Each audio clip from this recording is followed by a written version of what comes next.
Get to know all your favorite VRChat DJs all in one place. This is VRC DJ Live. Always on time, never too terribly late here on VRC DJ Live. And of course, we want to make sure that we are a part of your lives and you're a part of ours, depending on whenever the time that we come on here to explore the show, and especially the people that we talk to. But welcome, everybody. My name is Rob. My last name is Roman. This is my voice, or Rob Roman, here, and welcome to VRC DJ Live, a nice little program that we like to put together here in VRChat, where we're not only talking to you, the people that are interested in all sorts of DJing and VRChat shenanigans, but we also talk with the DJs that have been making the most impact in our community, as well as everybody in our community, such as VJs, dancers, promotions, club owners, you name it. We want to get you on the program. Of course, for those people that are interested in our program, we do have a nice little Google Forms just below in our bio. If you're interested and you also want to be a guest on the show, feel free to let us know. I mean, obviously, that's the only other way that we know that you're interested in the show, is if you show us that you're interested in being on the show. That's kind of how it works around here. But of course, our guest today, we definitely had to reach out to, because not only is he kind of newish here in the scene, but has been absolutely dominating 2024. And I can't even begin to tell you of all the different fun things that we have about our guest. He's an up-tempo Frenchcore producer with his latest EP, Welcome to Hell, available on most platforms. Creator of LETHA, space of for hardstyle, and now an avid avatar and world creator. Please welcome to the VRC studios, or the VRC DJ Live studios, Bert60Hz. Hey guys, what's up? Great to finally have you on here, man. I'm on TV. Finally famous on TV, and then soon to be famous all over YouTube. Can you imagine that this video at some point in time is going to end up on YouTube and it's going to sit there forever? The algorithm will pick it up shortly. See, that's the thing, though, is like we don't know well, you're already famous, so like we don't know when you're going to become ultra famous to the point you're going to go back and just be like, it all started here on VRC DJ Live. I mean, you never know. You never. I mean, it's a new year. You never know what's going to be coming down the hill, really. You never know, exactly. And honestly, too, that 2024 was going to take off that big, you know. I mean, it definitely showed. I was kind of low key jealous when I was seeing all the different things that you were doing and posting on social media. I could not get on Twitter and not see Bert60Hz literally either performing everywhere or having releases or whatever. But not only that, but I think a lot of people haven't recognized yet, and we were talking a little bit about it before the show this week, is, again, you're starting to dabble in avatars and world creation. Tell us a little bit about the things of avatar and world creation. So, I mean, for LETHA as a whole, like, we started out kind of as an idea in the end of 2023. And as soon as first week of June came out, that's when I finished up the first iteration of LETHA. And that's when we started hosting events on a bi-weekly basis. But now I'm really trying to push myself for a possible V2 release of the map, a complete rework, remodel everything, try and get it released by at least the first anniversary. So it's a big challenge that I'm taking on right now. It's very fun. I mean, for all of us that do the DJing side of things, I know we're going to be talking a little bit more about it down the line in this program. And of course, for those people that are in chat, you're more than welcome to let us know some of your favorite comments or questions. It's both questions and comments of Bert. If you like Bert, if you don't like Bert, I mean, this is going to be the most. I mean, I would hate for someone to come into chat and say you don't like Bert, but look at this face. Come on, how can you hate this face? Oh my gosh. Fun fact, I do have a VRChat group called Bert's Biggest Haters. And if you go to my profile, Bert_, you look at my groups, it should be right there. So what goes on in what goes on in that? You just hate Bert. It's right in the rules. You just hate him from afar, hate him up close. You just always hate him. I am my biggest hater, Rob. You gotta realize. Well, I mean, I could assume that at some point in time, some of the stuff you make, either you hate it or you love it, and I would assume that you love most of your stuff. But I can't imagine. I can't. Well, listen, it's 2025. You can definitely have a Twitter or a Blue Sky of anything, but you could definitely make one of all of like. It could be like hashtag Bert's Rage or something. You just go on and be like, all right, I got to get on my soapbox for a moment. I got to rage for a little bit. You know what's going on. I'll tell you, man. I mean, like, listen, I've had my fair share of losing my marbles on, on social media in a good way. You know, I feel like Blue Sky gives me that kind of outlet, much unlike Twitter, where it's like, I felt like I had to kind of keep a little bit more of a face on. It's like I'll just I'll post out like Diet Coke in the shower with zero context to it whatsoever, and everybody just kind of understands me. No, I think this is kind of an out of pocket question, and I would assume we'd find some time to kind of dive into it, divulge into it. But I obviously you seem like a really silly dude, someone that really likes to be silly. You like memes. I mean, your icon is of Hamtaro. I mean, that's kind of an indication. But have you found a comfortable balance between like being silly and then being serious as more of a DJ producer type, and then trying to find a balance on that? Oh yeah, big time. I mean, for me specifically, uh, I like to always take a serious route with my music. Um, there are producers out there, GPF. A lot of people in the chat, I can assume, would know who I'm talking about. His whole personality is based off of being memes and kind of making his songs are all kind of a little bit of a joke, but like he'll still make it sound good and it'll work. But for me, I like to keep my silliness contained in like a little section right here where it's just limited to like Blue Sky Twitter posts and whatever, and then another section over here where it's like this is where I kind of got to lock in and be myself. And well, I'm myself in both of them. It's just one side contains more silliness than the other. I always find it kind of interesting. I know for myself, I've been trying to find that nice, comfortable line between how silly should you be as opposed to like, I don't know, even performing like a real serious set, maybe throwing a couple of memes here and there just for ha-has. But I've also been really interested in Calvin Harris's career, where his first two albums were kind of like not very serious, and they were a little silly, and they were very like, I think of the like Art Deco, kind of just like a robot beep boop kind of silly. But then at some point in time, either he got smacked in the back of the head or someone told him being like, you have so much more potential to doing some more serious stuff. Why don't you do it? And now he's there making so many millions, making these bangers and then not being so silly with it. So have you ever thought about that? Have you ever thought in the back of your mind being like, there's got to be a give and take? Yeah. No, I've definitely had a lot of thoughts to where I've just kind of sat down with myself, complete silence, and just kind of think, and it's like, I really can't keep a little silly spiel going on forever. But then I kind of smack myself back in the head to reality, and then I'm like, no, you're kind of crazy for thinking that. I always, if I'm not being me, I'm not having fun. And doing the balance that I have right now between like music and sets and whatnot, I feel like I can be me and I can express myself, and that's, in my opinion, that's the biggest takeaway from this, and that's what matters the most, is that you can just be yourself and express yourself freely.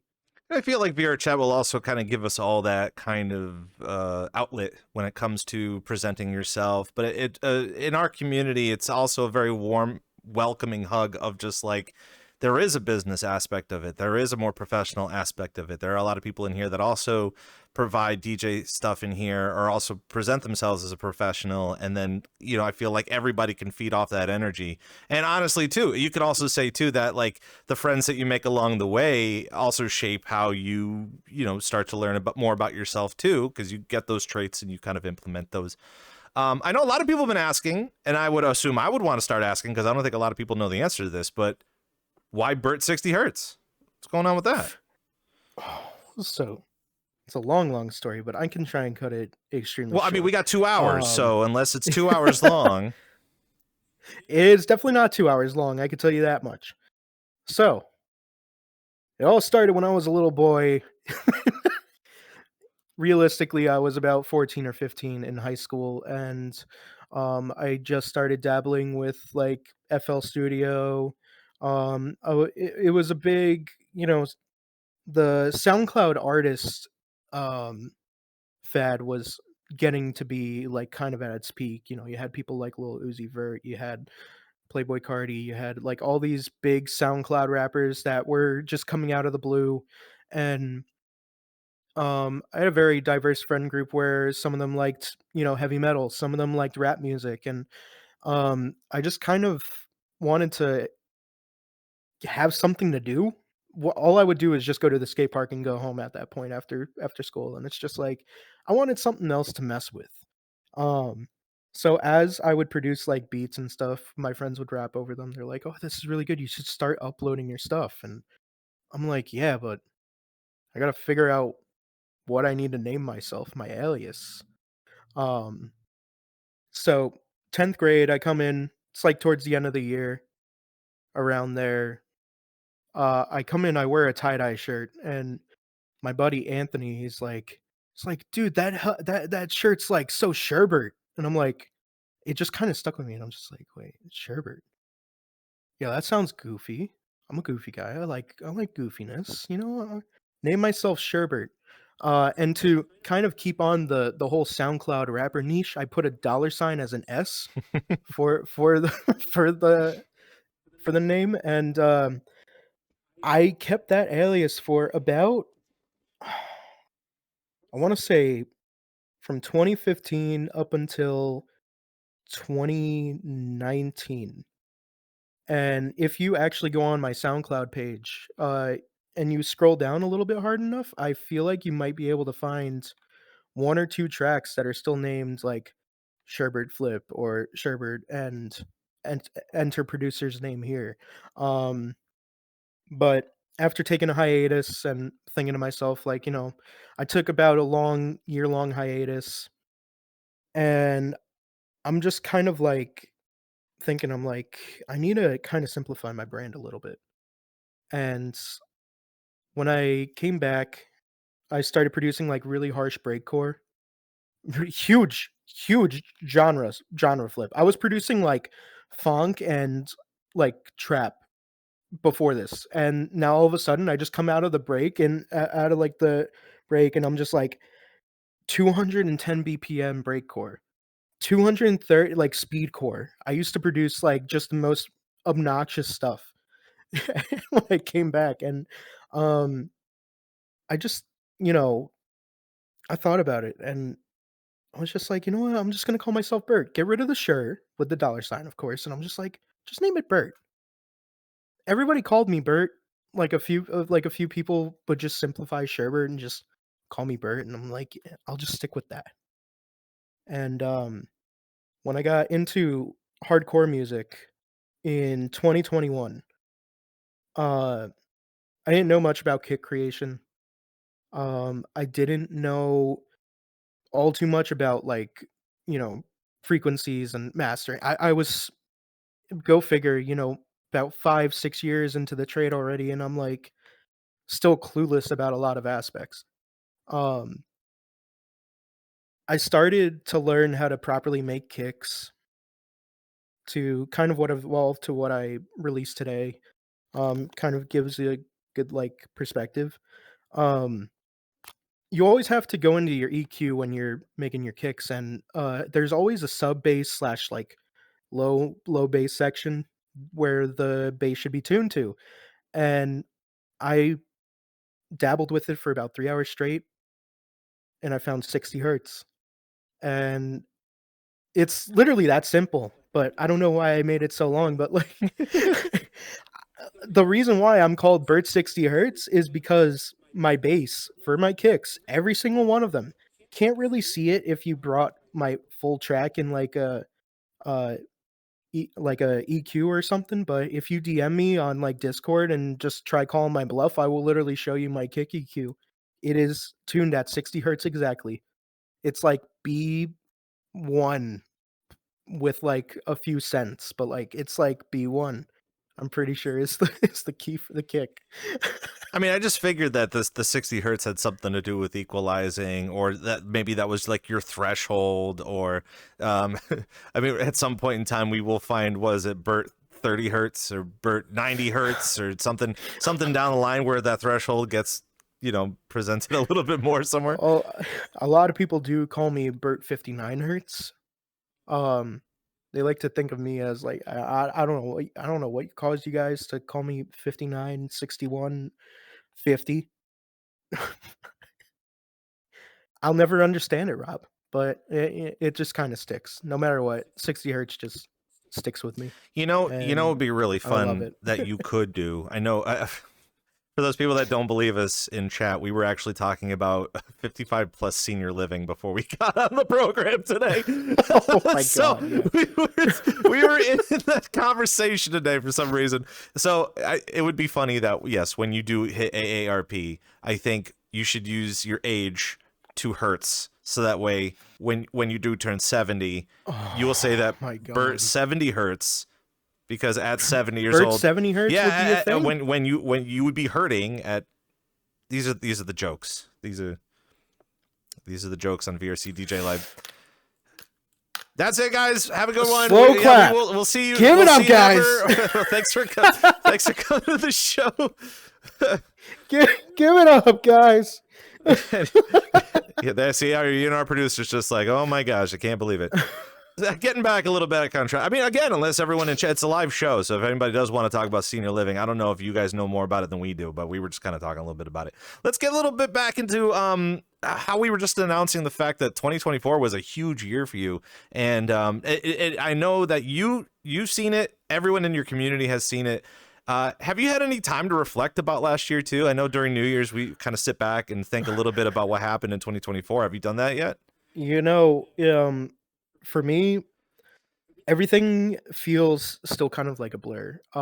Obviously, biggest achievement for me was landing a booking at Shelter, and um, ever since I was indicted into like this, like or introduced, I should say, into this scene, by my two boys, Pod and Daisuke. I love you guys to death.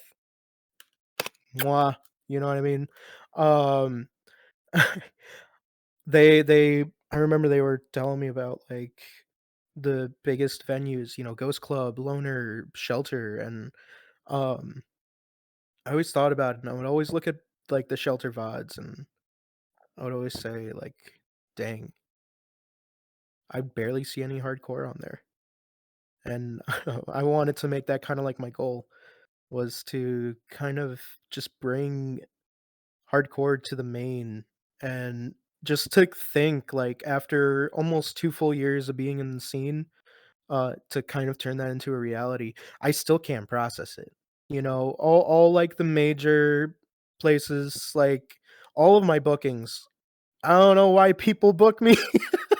I always like to think of myself as a crowd killer. And I guess people have just found the love for like harsh, distorted kicks, and honestly, I love that. I was gonna say, crowd killer. It makes How me so is it? happy. Just like, because when I went to see you perform, you had some kind of aggressive visuals, but that kind of goes with the theming of the music and the genre of the music. What were the things that you were thinking about? Well, it's weird to say. I mean, it's also, when I first started, I feel like I wasn't getting booked at the right places per se. I was just kind of accepting anything that I could get. And I remember like whenever I would go up and I would only see a room would start at like 20, 30 people. It'd end with like 5. And I don't even think I would be like the last performer at the time. And um at first, not gonna lie, it kind of hurt, but I've just kind of adapted to it, and like I've just kind of learned to laugh at it. But kind of back onto the topic, it's like 2024 was just huge, and there were so many things that happened, man. It's like, Shelter, Diesel Works, and like um a bunch of these other places, and me launching my own venue, finding a space for other people. It's it's just mind-boggling that so much could have happened, and I just still can't process it all.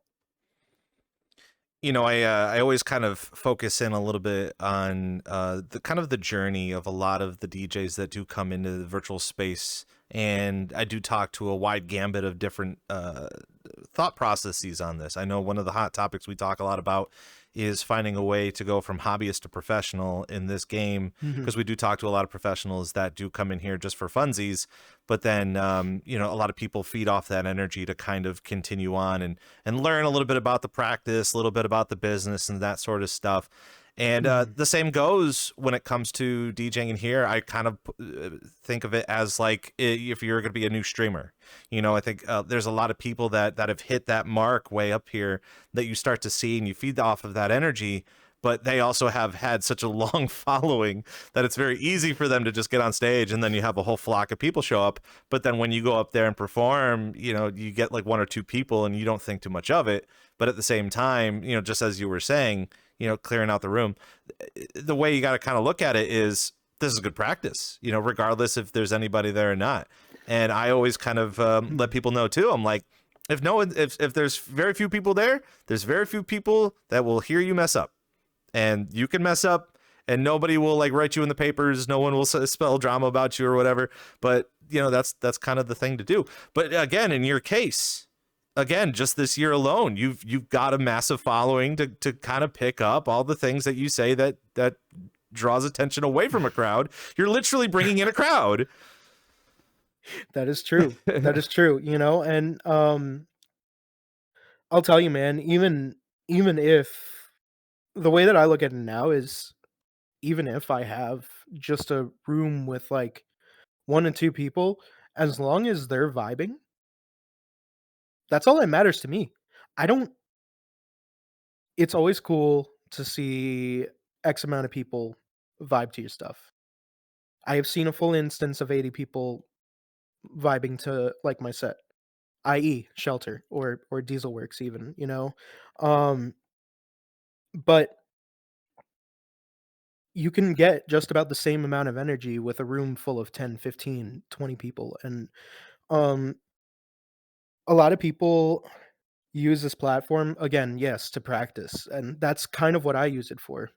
Me, I just don't really have a big space in my area for hard dance. If anything, I have 1 venue, and that's all the way in New York City, and, that's about a 2-hour drive away from me, and I kind of like to just use the scene as, like, my main source because it's just everybody knows each other. It's not a clout game, although some people like to say that it is. I disagree. I don't believe clout's really necessarily a huge factor or a thing to say. A lot of people can disagree with me on it, but that's the way that I view it, you know? It's a smaller, tight-knit community, and it's just what I love about it, man. You find that that's kind of the most shocking part, or not even a shocking part, but just a really a wonderful part of our community. Tell us a little bit about some of the things that you enjoy seeing in our community a lot for the DJs, especially for new people that are coming in that want to, yeah, again, dip their toe in the water, test the waters a little bit before they, because obviously they go to see some of their favorite DJs even in the past couple of months, but now if they want to get active, tell us a little bit about even just in 2024 alone. What did you think about the DJ community within the year alone? It was super active, man. I mean, I believe we talked about it a few days ago where, Woody, the man who runs, VRCTL, was talking about how there's, like, 800 registered venues and 500 of these hosted at least 1 event, like, it's huge, man. There's always something going on all hours of the day. If you're off from work, you wake up early in the morning, you have JP. If you get home from work early or you just get done with your errands, you wanna hop in VR, see what's going on in the afternoon or midday, anytime, you could go to an EU venue. There's and at night, you got your NA. It obviously varies for whoever lives in what part of the world, you know, but in 2024 compared to 2023, I've seen so much more activity.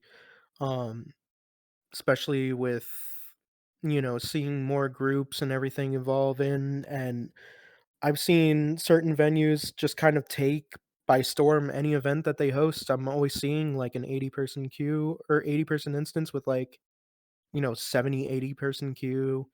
um there's multiple big things going on during the weekends, and it's like it's almost hard to comprehend, where it's like so many people have just enveloped their own ideas and just put them on this platform, and people are loving it. Like, we're gathering so many more patrons like as the years go by. Our the VRChat CCU keeps skyrocketing as every single month passes. And you know a lot of these people are coming here because of certain documentaries on YouTube that are showing like, this is the VRChat rave scene. I bet you didn't know that there was one. This and that, this and that. And people want to come here for that. People want to come here just to see what it's like, and it's just a growing scene. It's awesome. I know just this past year too, again, seeing a lot of more activity on YouTube and social medias. Obviously, RIP TikTok, it's coming up very soon, and I feel for those VRChat people that are on TikTok, because I love that content too, and I feel like if I don't follow them somewhere else, I'm gonna forget them, and I really don't want to. But yeah, I mean, even just that alone, this past year has been nuts. And obviously, talking with Captain Duck of the Party Hub was explaining that he was not only be able to showcase IRL VRChat events, but last year alone, we've collectively hosted 13 to 15 events IRL throughout the world. And that's already like 13 to 15 more than anyone has ever anticipated, just because of VRChat alone, that we've got enough things going on in here. So kind of looking forward to the future a little bit in 2025. But before we get to a little bit of that, I do want to talk a little bit more origin story with Bert and understand what it was like for Bert's couple of days in VRChat. Take us back to when you first came in and what you were doing. Oh man. So VRChat in general, God, I remember end of like 2017, beginning of 2018. I would say like November of 2017. Do you know the way? Do you know the way? You know, little Ugandan Knuckles guy pops up on my YouTube recommendations, and I'm like, huh, this looks funny. Wow, look at this. Yeah, and um didn't know what the game was called. And I'm pretty sure that it was right in the description, but um took like a whole day to find out what it was, and um saw, oh cool, it's free. I can download it on Steam.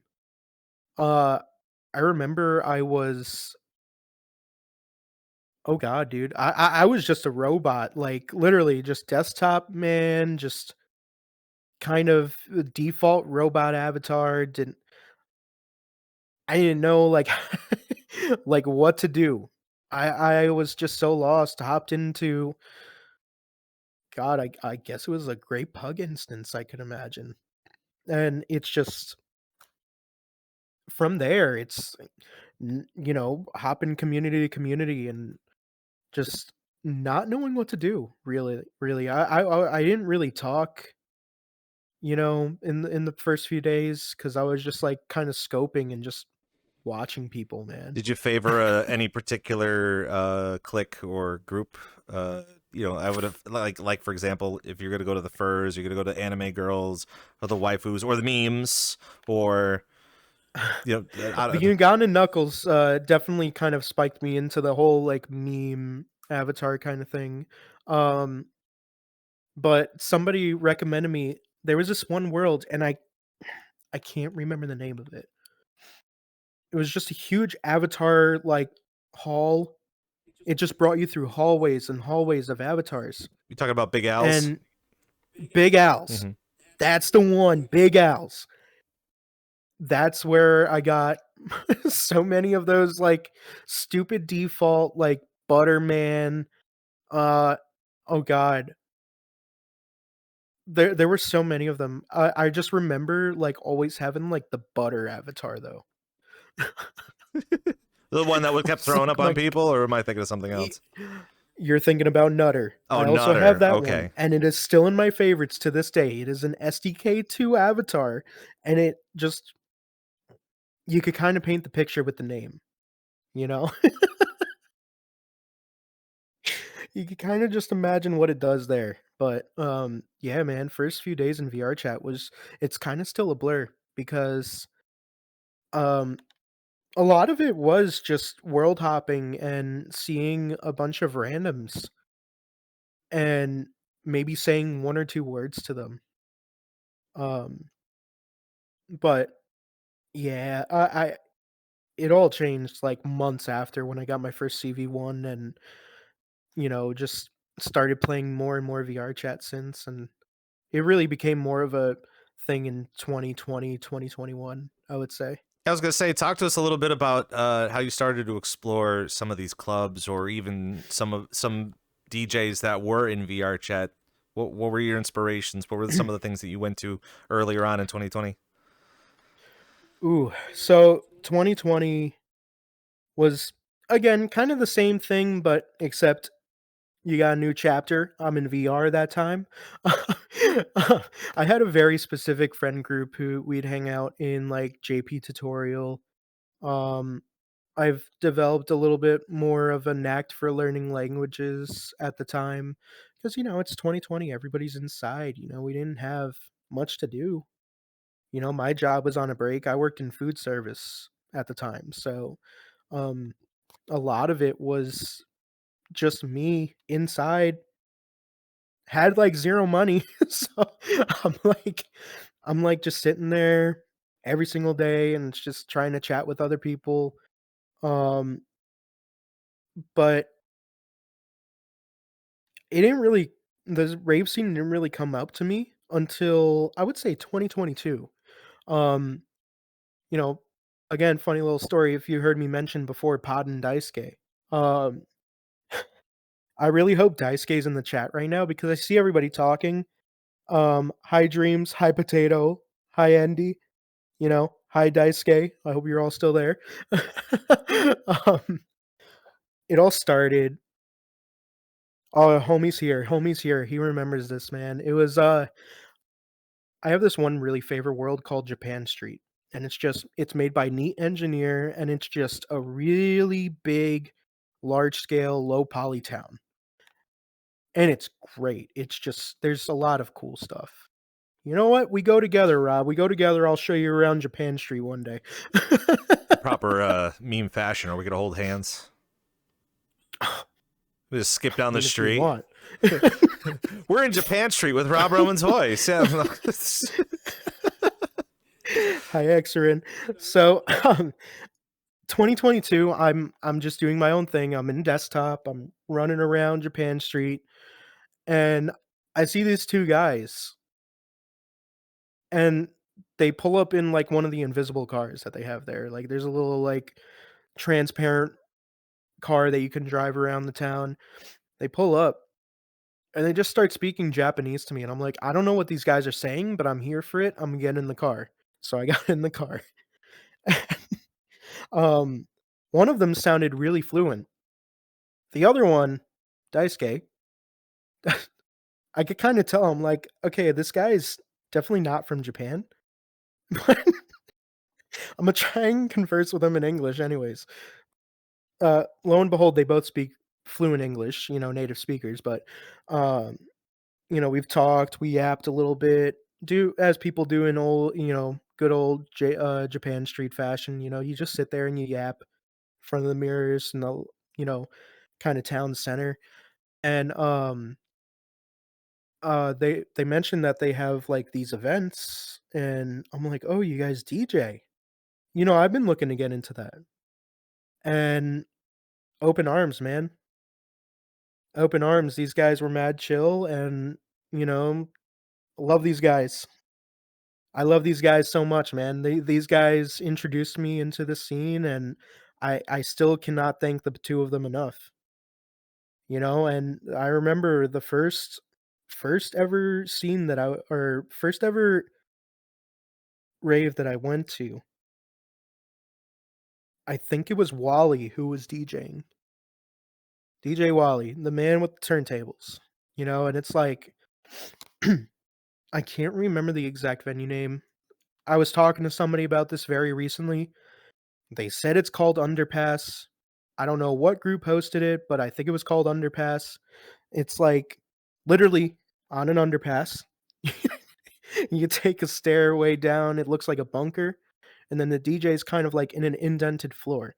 That's all I remember about the world, but I remember being in there in one of my like old avatars that I made, and there was this guy in like a shadow man avatar that pulls up, and he's like, "Hey, you're in a very poor. Can you please turn into a poor better?" It was Terrell's. I'm like, "Oh man, yeah, I got you." I thought I was gonna get in trouble, but like, it's just club etiquette, and from that point on, I've learned a lot about that as well. But that's kind of where everything took off. Where I then found out there's a lot more to just one or two places that you can go.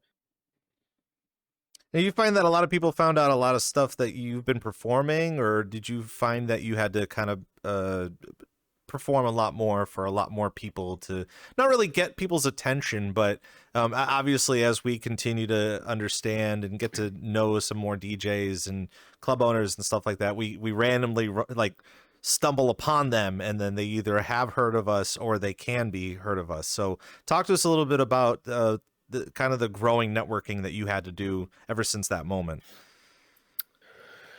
I want to say that I get let off easy. I really want to say, um, but realistically, it was more just everything kind of happened at the right time. I've never had a booking a day in my life at that point. Um, I remember Daisuke actually brought me to this one place. It was an open decks night, and it was a world by Sashimi Fugu. I think his name is another JPVR chat player. It's called like the Cave or something. It's not the Cave. It's something. Really cool world. Um, but I was told to go there. It was being hosted by Kabu, who's another DJ. I believe they hang around more in the JP scene. Um, but that was technically first performance I've ever done. Um, and I hung out with, I'm still hanging out with Pod and Daisuke, after playing that first set and everything. That was cool. It was a cool little practice session. That's the way I looked at it. It wasn't anything that I had to prepare. It was all just I practiced improv mixing for about 30 minutes. Um, but Pod and Daisuke were performing at this place called RNG. And RNG, I can get into that a little bit afterwards, but hosted by my friend Kimexa now, my now friend Kimexa. Um, Kim found Pod and Daisuke. Pod and Daisuke performed at the same lineup, and then they're like, "Hey, our boy Bert, he's very new to DJing. He's willing to try something new." And Kim took a chance, and according like their words, not mine, I fucking killed it. um, So, I really wanna say that, yeah, I got let off easy, but that's more of my mindset kinda thing. It was more of I networked without knowing that I networked. I know these guys, they helped me out by knowing another person, and then it kinda bounces off into, like, a whole, like, diagram at that point where it's like, you know this guy, and then this guy knows 2 guys. Those 2 guys know 3 guys each, and then it just keeps going, you know? I know one of your upcoming passions and upcoming projects, LETHA, is going to be a really big hit as we move forward. As our team got to go to the world that we were talking about earlier, kind of Mhm. your beginner 1.0 world that you're going to be producing into this much larger space. And it's really Mhm. neat with the visuals and really neat with the space, and I'm looking forward to it to being a Thank really you. awesome place to kind of head to. But before we even start talking about that sort of stuff, I wanted your opinion based on just what you were saying here about giving people a chance and offering people DJs to come on and perform and kind of to get to know their skills, even if sometimes they're starting to practice. I know as of recently, we've been gaining a lot of events, as we were just kind of talking a little Mhm. bit about Mhm. with Mhm. the timeline. What are your thoughts now that you've kind of run your gambit in 2024 and started climbing that ladder to a kind of a maybe a higher perching point down, looking down to some of the new up and coming DJs? Do you offer the same type of advice as you were told as you were kind of getting onto the scene, or what kind of advice can you give to those that are kind of in that same predicament? I would 100% give them the same exact advice that I was kind of handed. Um, I get that VR chat is a very different kind of social platform to most people. You know, I know that there are a lot of people that are mute, either by choice or, so on.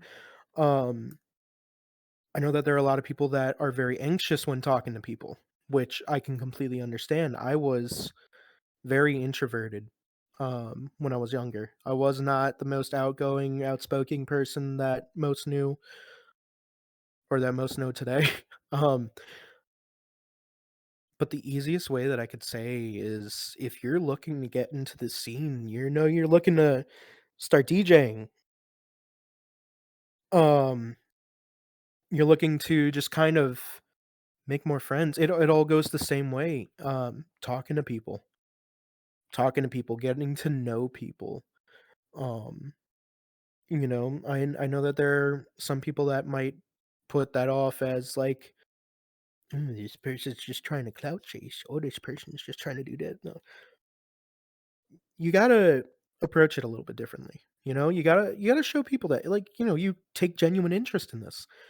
There are a lot of people in this scene, um, myself included, that are so willing to either give people a shot or show them somewhere where they can kind of take themselves off and, like, just kind of build off of what they're given at first, you know? Um, some people don't like to give opportunities to people. I'm I'm not very with that. I feel like everybody deserves a shot, no matter what. Um, but networking. Networking and just kind of putting yourself out there. Find open decks on the timeline, you know? There are a lot of events during the weekend, especially, that are willing to host open decks after their own event. You can go there, put yourself on the lineup, and then play something that you have prepared, or, play something improv. This place is good, great for practicing. You're not going to get ostracized if you mess up. It happens. Nobody's perfect. I know we keep talking a lot about it's kind of weird to be the chat part of the VR chat experience, but group speaking and socializing is definitely a really big thing in this simulation. And on top of it, too, I think a lot of people, we tend to forget about it. I know we love going to the events, we love DJing, and we love hanging out with people that we do know, but finding the time to get to know other people, it's a little nerve-wracking. That's just regular social It norms is. anyway, even if you're doing that in public, regardless if you're talking to whoever you're talking to begin with.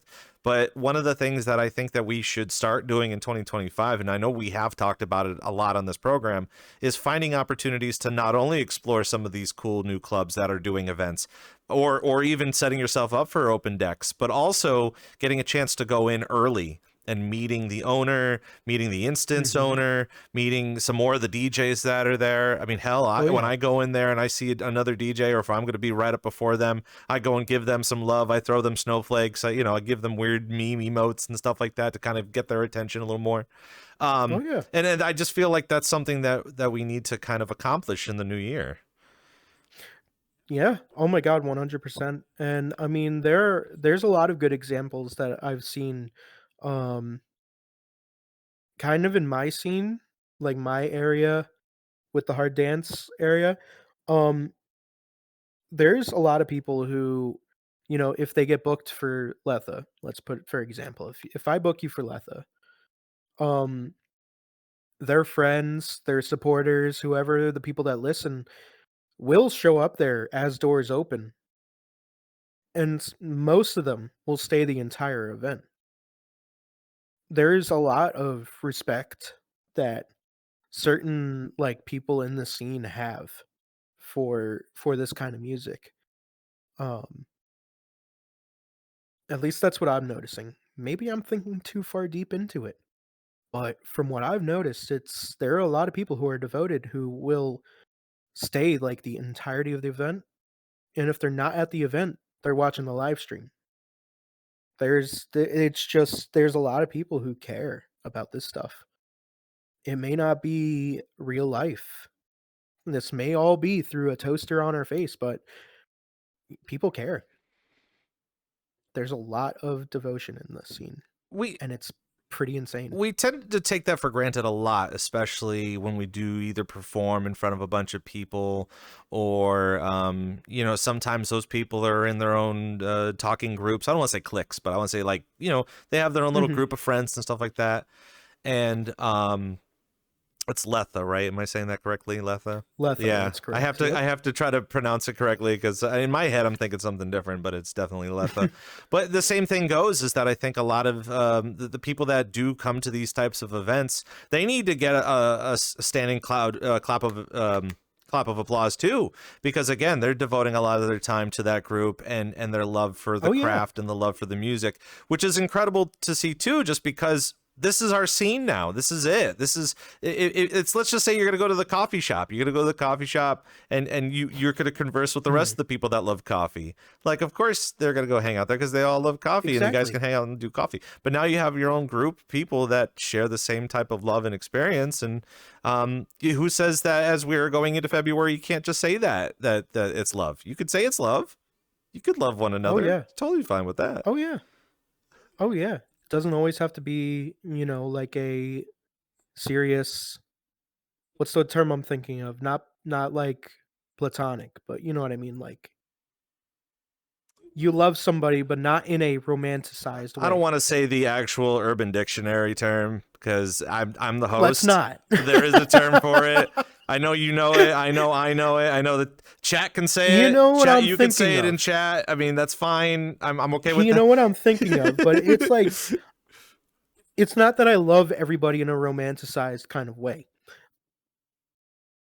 I just can't help but express my gratitude to these guys in any sort of other way possible. It's just whoever comes to a Letha event, whether they stay for 5 minutes or whether they stay for the entire 3 hours, maybe if I play at the end, maybe like 4 hours. I can't thank those guys enough. They just they show interest in going to a place, whether they've been there before or whether they haven't. And it just shows that they want to give something either new a try or they want to just see what's going on there. And if they vibe, they vibe. If they don't, there's dozens of other events to go to, Of man. course. And now that we're kind of You know? kind of a little bit back on topic with LETHA, tell us a little bit about its how you began, you established LETHA, and kind of what your thoughts and processes when you were kind of putting together the world. Obviously, you're saying that you're kind of a first time world builder and getting a better I listen. I'm not Oh. yeah. You already kind of started opening this up a little I bit. could dive so far into this, Rob. It's First important. off, Yeah, I want everybody to know about it. Go ahead. um, you know what? Real quick, I see that Dreams also posted a quote. Also, hello, B Rice. How's it going, bud? Um, one of my favorite quotes that I've ever said is "Play like you're never gonna get booked again." That's one of my all-time like personal quotes that I always say. Um, just Go all out, go crazy. Show your true self, show your true energy. Just wanted to get that out of there. But on to the topic again. With LETHA. Um, I used to shut up, Dazer. Dazer already knows because Dazer is a big part of this story. Um, I'm excited now. Don't want to let him down. so I ain't gonna let you down, buddy. I love you. Mwah. You know. So so I used to be a staff member and resident DJ for um a North American hard dance venue called Hard as Fuck or HAF or Half. Um it was ran by my buddy Dazer. Hello Dazer. How you doing? Um um, to make a terribly long story short, um I wanted to kind of use experience with hosting slash moderating events as experience to kind of launch my own kind of venue. Um, at the time, I didn't know how I was gonna do it. I didn't know anything. Um, but there were, you know, disagreements. Nothing serious, but there were disagreements at one point. Um, didn't lead to anything serious, but it was all kind of in good faith where some of us who were staffing slash moderation there, um some of us didn't have time. It all came down to a mutual agreement where this isn't working. you know we're gonna separate. I'll still come there and DJ. There's no ill intentions. um but onto that same part. It was me and Fyra, who's another character in the story, my girlfriend, love her to death. I don't think she's watching, but hello. um, we wanted to create our own space. Exactly what we wanted to plan for, and it's like we kind of thought about it and we're like, is this happening? Yes, this is happening. Okay, let's do this. It took like a few days of name planning before we settled on Letha. For those who don't know, um, we wanted to keep it as like some sort of wordplay. Didn't really kind of, in my opinion, it kind of works out, but it kind of doesn't. Letha would be short for lethargic, which is like, oh, you're tired. But we're a high energy venue. Makes sense. Our lightning bolt, energy. We're a high energy venue. It's our whole thing. Um, world building and kind of just general like floor plan started out, I would say, November, December of 2023. And I didn't really have like a planned announce date for when we were gonna release everything. Um I was terribly new to this. The only time I've touched Blender at the time was just for avatar work. Nothing with worlds. I knew absolutely nothing. I didn't know that like some people prefer to use Blender for world creation. Pro tip: a lot of the people that I knew do. so so it kind of came down to well, shit, I think I need to learn Blender now. so through constant bugging of Pod, my buddy Pod, um love the guy. I know you're probably not watching this pod, but thank you for putting up with my shit for quite a few months. It was just question after question. Didn't know what are the best world building tactics, what are the best way to, optimize your stuff, how to create cables, dude. Like it came down to that. It's just like, what's the best way to make cables? you know? It was a long process. It was grueling mentally. Um, Everything kind of got done in Blender, I would say by April. So I was already putting myself on a really short time. Um, and then I wanted DMX lighting. Now, for those who aren't aware, DMX lighting, it's manually controlled. There's no buttons like what Googie Records would have. There's no sliders like what Redacted would have. It's all external hardware. I have a MIDI controller that sits at my desk during LETHA events, and I manually control my lights through an external software. That alone, you thought I didn't know Blender work. I didn't know Unity work either, man. Still kind of don't to this day. I'm not gonna credit myself to a higher standard. I don't know shit. I'm I'm super like beginner with this stuff. Well, even at the beginning of it too, And like did you have a written down concept over what you wanted the world to look like, or was it just something as you started to create yes. that it started to become what you wanted? Yes, I did have a written down concept. It is nothing like what LETHA is today. Um, Part of me wanted it to be a warehouse. Part of me wanted it to be like a storage compartment. Part of me wanted to be X, Y, and Z, held at X location, held at this location. Um, right now, all it is, it's just a random door on a wall in the middle of a alleyway slash neighborhood that is also based in an industrial area. So the concept of the place kind of goes over 10 separate loopholes, and it's just like you can't really grasp fully what the theme is. Everybody asks me this all the time, and I'm just like, I feel like Letha is just like a, hey, we found this storage compartment and I just own a lot of this tech. So I'm just going to place all of this tech in this abandoned kind of storage compartment that now has support for trusts. Like, there's a lot I mean, but that's of still lore this though. You random can still stuff. say it like that as if it was lore. I mean, I mean, hey man, I put a moving truck there for a reason. You know, I put two I put two vans there for a reason, man. That's what's hauling all the stuff. You know, you think we keep the stuff there? Hell no, man. I don't want people to think about it. I'd put it all back in that moving truck. Got a moving team of 5 other people, you know?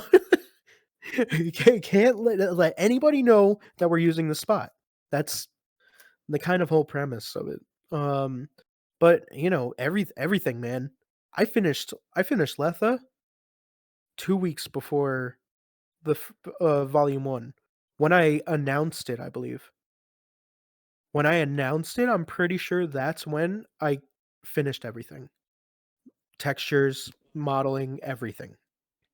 so the real question is here, like, obviously we know that you DJ and now you're starting to learn all these different trades. And I know recently we were talking about how you and your girlfriend's been helping you out with your avatar too, as well as maybe texture work or world creation. But now that God, I you kind can't of, thank her yeah, enough. now that you kind of, now that you kind of have a little bit of a grasp of what it takes to build not only just a club, but you see some of these other clubs that are in VRChat, you know, fully developed with what's going on. Is it something that you are more passionate about now, or are we going to start seeing you dive more into that, or is it just kind of a I tried it, well, let's move on? You're definitely going to be seeing me move more into the operations aspect, the development aspect of things.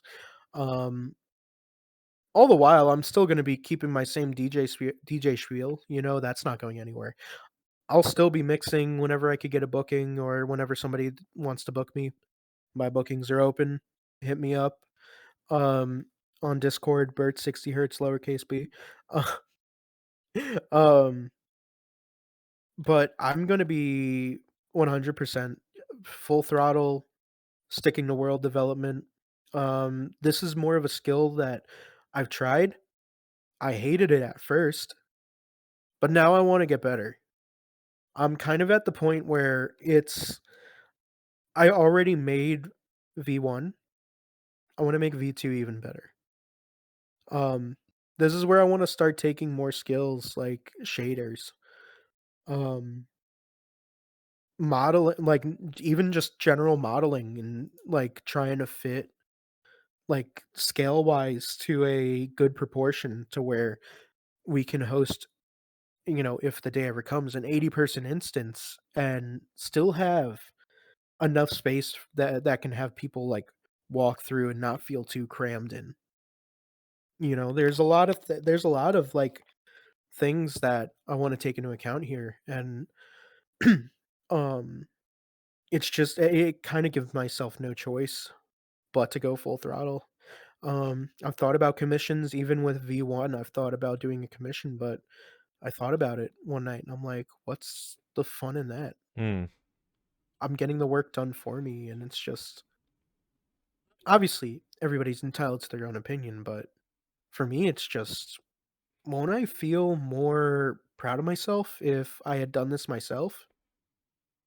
And that's kind of where the thought came into play, where it's like, screw a commission.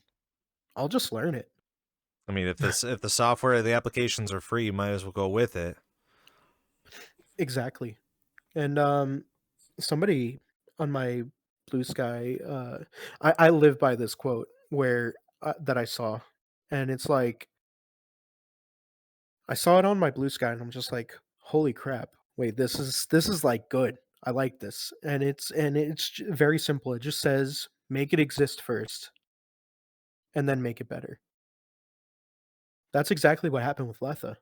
LETHA started out with 4 lights that only did one function, and that was randomly strobe and move back and forth like this and kind of blink 1 2 1 2. I have now 10 lights, like 10 moving heads, still with 4 strobe lights, and then 1 light bar that also uses a strobe. But like, I have that. I have area lit screens now. I didn't have area lit screens until volume um 16, which is the last one of 2024. And that's all because I was off for 1 extra day of work, and I'm just like, I want to make use out of this. I want to learn this now. And it took me one YouTube tutorial by the creator of No VR, Eric. Thanks, buddy. And like an hour of my time, and then I realized, holy crap, wait, this is it? It's that simple? And it just kind of struck me. I'm like, how come I didn't try this sooner? It's just, now I'm just full-fledged. I'm like, I'm locked in, man. It just I'm ready to tackle on this bigger project. it just seems like obviously with the newer year, you got to give yourself a little bit more things to do and understanding kind of the economy here in VRChat and the things that we love to do here, and learning an extra skill really doesn't hurt Oh, yeah. nowadays.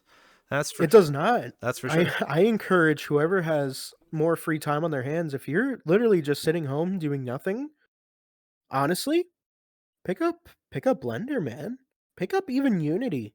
People can make worlds in Unity. I've seen great worlds come out of, Unity, but even if you want to learn something more hardcore, like learn Blender. It's such a good like thing to have. It's such a good knowledge base to have. Suppose you know somebody and they run into a Blender issue and you're like, holy crap, I ran into this issue 2-3 months ago. I know exactly how to fix this. Just take the time, man. It's a free software. Make your use out of it. Exactly what you said. We're here with VRCDJLIVE with Bert60Hz, and of course, for those of you that are hanging out with us in chat, and you have questions for Bert, I'm sure Bert would love to answer your questions, as just as par usual. We have our guest here, and they're here for a couple hours. The next time you'll ever get to talk with Bert, if you go to see one of Bert's performances, whenever that happens again. But that's just it. You got to go, and you got to know. You got to be in the know to go. I'm a yapaholic, man. You guys can ask me any kind of questions you want. I'm willing to. I'm an open book right now. I wanted This to. is me in my best state right now. I know you're so focused, and I want to continue to dive into this idea of understanding and learning some new skills and trades. And one of the things that is a part of our DJ community is giving more opportunity for a lot of people within these groups to do things out of their norm that they may potentially like down the road. You know, not everybody is built to be a DJ, and not everybody is built to build worlds, but at the same time, if you want to at least go in there and give it a shot, why don't you? I know earlier in the week we were kind of talking a little bit about, again, how you live very close to or within the tri-state area around where, like Connecticut, New York, New Jersey area, and how you have seen hard music implications coming out of New York, and you want to try to find a connecting line between the things that you're actively doing in VRChat compared to what you can do with real skills in the real world. Talk to me about your process with LETHA and how you're implementing stuff here and how you want to kind of carry that on, maybe a little bit more professionally IRL. So there's a lot of things that I can turn professionally in a real life standpoint. For starters, working with lighting software, already a great skill to have. There are quite a few venues like that in VRChat, obviously, that I'm just gonna do VR side for now, where it's like there's a lot of venues in VRChat that you don't know actually implement like a DMX controlled lighting software. Um there's so many, and it's just insane, but a lot of these people do these as a hobby. Some of these guys do this professionally. I actually remember, I believe Hardbox actually is a subsystem like Merle's and all them that you talked with a few weeks ago. I believe that they actually have some people on their LD team who have been doing that stuff professionally. Um, and it's insane. Like there's a lot of these skills that you could carry out IRL. You could do VJing IRL. There's a huge market of people looking for like visual jockeys and light technicians. Um, but I've also had my own fair plans of possibly trying to start IRL events. Um, I have a buddy Strix who we've thought about moving out to Texas, giving out the hard dance scene out in like Austin or something, and try and host our own event, get a few people.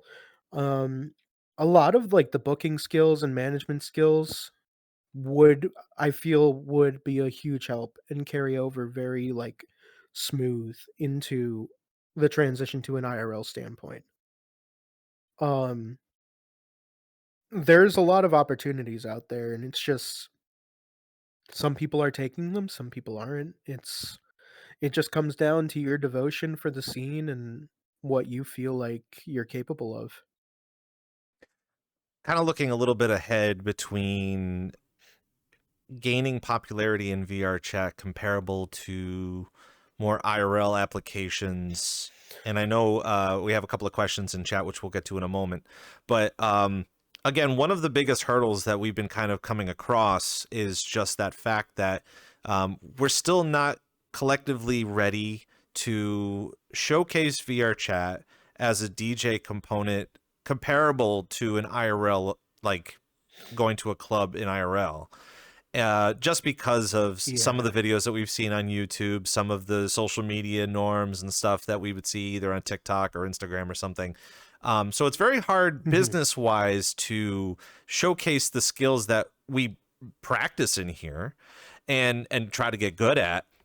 So out of your mind, in the back of your mind, where do you think we should even begin when we do have certain skills, like, for example, DMX lighting? I know that's a very popular thing, especially because almost every event, every venue has to have it.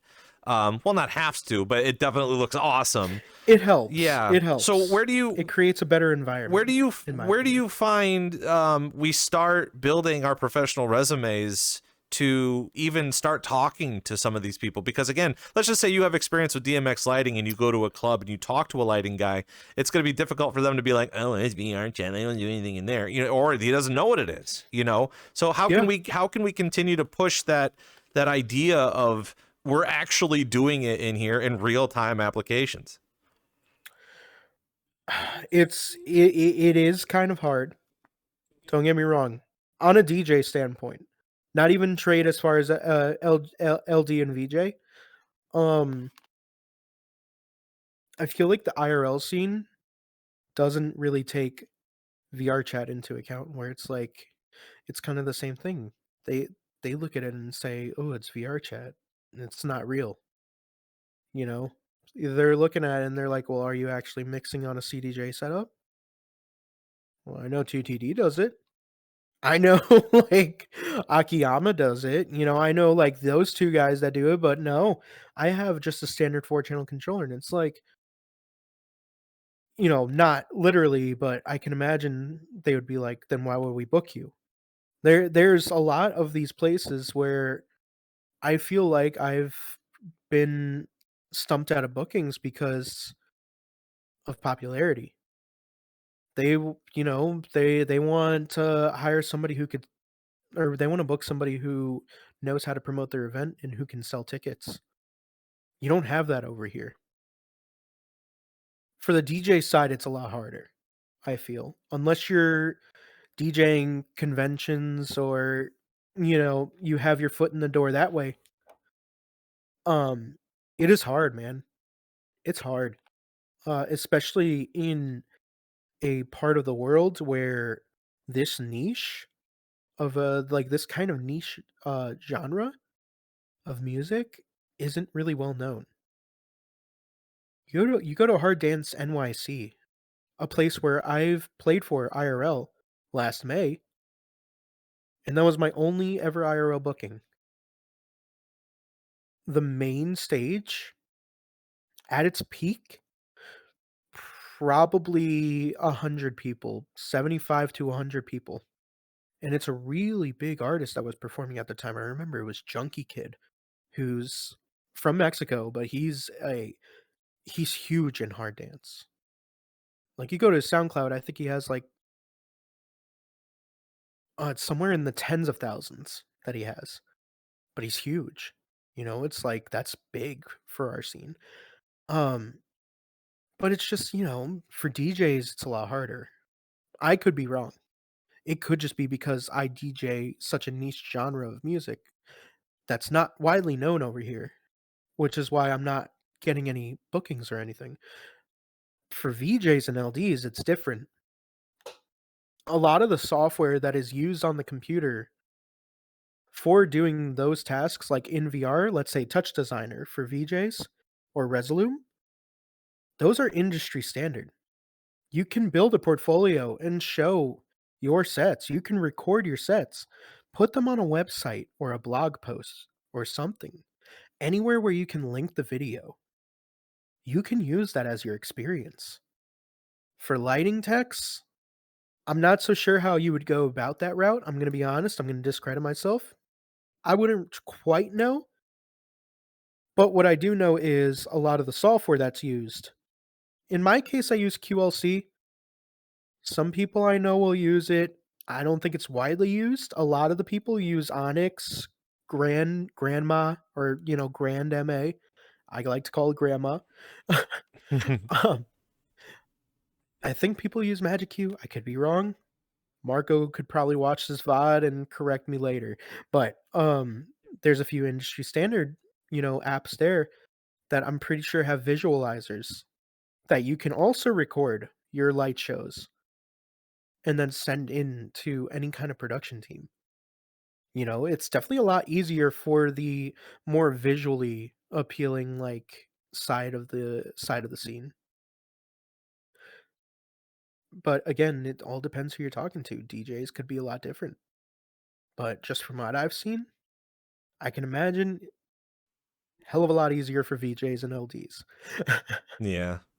And especially because there is there's such a strong interest of people that are in here, and the people that do come to a lot of these events, they have to kind of realize too that you really could help out that club or that community. They're always looking for people to come and hang out and learn a new trade, and especially with the fact that, again, we keep talking about the boom of 2022. We got a lot of people coming in DJing in 2022 in VRChat. Big time. But I believe Big it's time. not just a DJ thing, but you also want to get yourself more engaged and involved in each community. That there's plenty of opportunities to do that, and even if you don't think that you have skills, you could definitely learn off of that. Before we continue on, and I want to kind of talk a little bit more about how the hard style is kind of niche. And I'm kind of looking to kind of squash the beef a little bit as far as understanding. When we first met, we were talking about how family wholesome the hardcore could be or hardstyle could be, and I'm just like, excuse you for a family style of music, but I mean, to each their own. But we'll get to that. Obviously, want to ask, and we're going to talk more about your music in a moment too. But obviously, is it Bryce or is it B Rice? Bryce? I like to say B. Rice. Okay, Bryce is cool too. Wanted to know a little bit about your musical influences. You want to talk a little bit about your musical influences, both as a producer and in VRChat? I would assume you do have some influences in here that you haven't really talked about. Ooh, it's so hard to say because I hate picking favorites. in a VR aspect, that is. Ooh. Ooh, it's hard, man. It's super hard because there's so much good talent here. And I kid you, I like cannot stress that enough. There is so much good talent. I can name definitely a few off the bat. Bartz 99, one of my favorite up tempo, and like I guess you could count Terror into his portfolio, but he does very fast, high energy up tempo. I love it. Dazer, also in the chat. One of my most favorite, like industrial slash hardcore techno, hardcore DJs.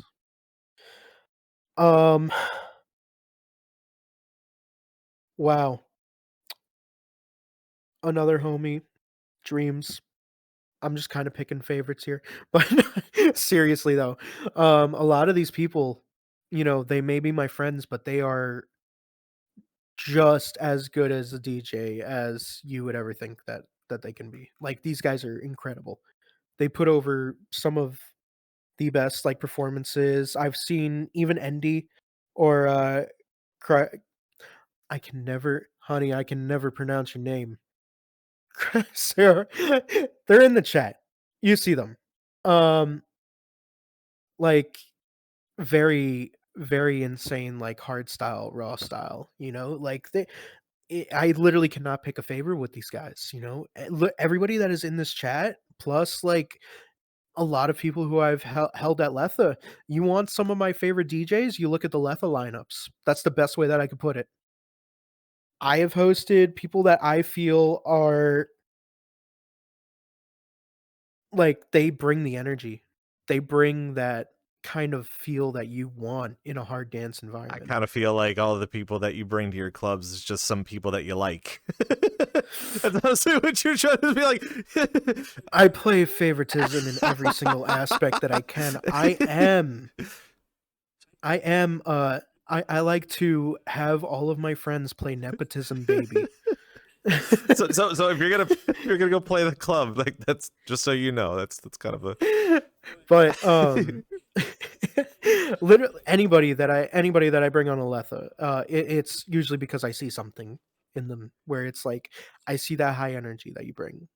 I see that you can bring a lot of good movement to it. I'm surprised that you brought up Bartz, because again, I feel like a lot of people kind of cross you two, and tell us a little bit about what's going on there, because I want to squash the beef with that too, because I ran into Bartz thinking that it was you, and then I was so embarrassed. Bartz told me that in Discord DMs, and I'm like, no way. There's no way. You got a little guy, maybe about yay tall sometimes. And you got me, who's like just a tall guy. Sorry, guys. I don't look at my hip. I had to recalibrate it to actually like sit down normally here. Look at me, throws ass while stands up. Yeah.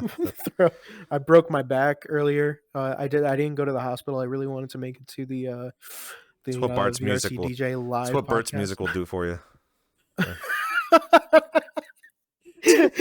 But you know, I would say that there's a pretty good difference between Bartz and I, where I definitely DJ a lot more 160 BPM, what we would call raw tempo, where it's literally up tempo, just same BPM as raw style, and you know it's all 160. Um, there are some like raw style elements to it, but that's a convo for another day. Um, with Bartz is a lot more high energy, 200. I don't think I've ever seen Bartz start a set below like 175. I could be wrong. I could be terribly wrong, but this is strictly off of what I've seen. But his sets are so high energy, dude. But you I've ran into him never seen a just on boring set. chance, or how did that all just come across with those two names? So, yes, strictly by chance. I was checking out Vibe Tribe for the first time. One of the first times. And for those who don't know Vibe Tribe, it's a EU-based hard dance venue. Same thing as Hardbox and Subsystem. Now, I went there in like 2023, I want to say. And Bartz was there. And Bartz was doing like a Gabber set. And I'm like, wow, this guy almost has the same name as me. That's pretty sick. And Bartz is just a little silly guy. He's just like me in every single aspect that you can think of. It's just very different as well. Music wise, very different. But also pretty similar. You ever see The Interview with Seth Rogen, where Dave Skylark first gets into the country mention? I don't know I'm not gonna name the country, but he's just like, we same, but different. Same, different. It's kind of like that. Me and Bartz do share a lot of similar characteristics, but our music taste is kind of there, but it is quite kind of not 180, but kind of different. Feel like that's just been kind of happening. Like I ran into another Rob, no, obviously not another Rob Roman, thank goodness, but another Rob, and we kind of connected, being like, "You're Rob, I'm Rob, but different." That's phenomenal. But the same thing happened with Hatsune Miku in Fortnite. I mean, if you're not playing Hatsune Miku in Fortnite right now, you run into another Hatsune Miku. All you want is the death and destruction of that Miku because you're the only one. Or sometimes you can, hang out and chill. The and Spider-Man meme. Yeah, it's you're You're me, and you're me. Perfect. But I'm me. Purely by chance though, and I did not start talking to the guy until the end of 2023, I would say. And it's so funny. We have another friend in the EU scene who saw both me and Bartz. Coincidentally, we both had the same Purple Heart in our status. And they thought that me and Bartz were dating. Oh. Yeah. So it became a huge thing where it's just like Bert and Bartz, and then, hey, when's the back-to-back happening? I was going to ask, what were you going to call your back-to-back? If you started thinking about that. I was waiting for it. We've thought about it. Because funny enough, we did back-to-back already. We back-to-backed at LETHA Volume 10 back in October.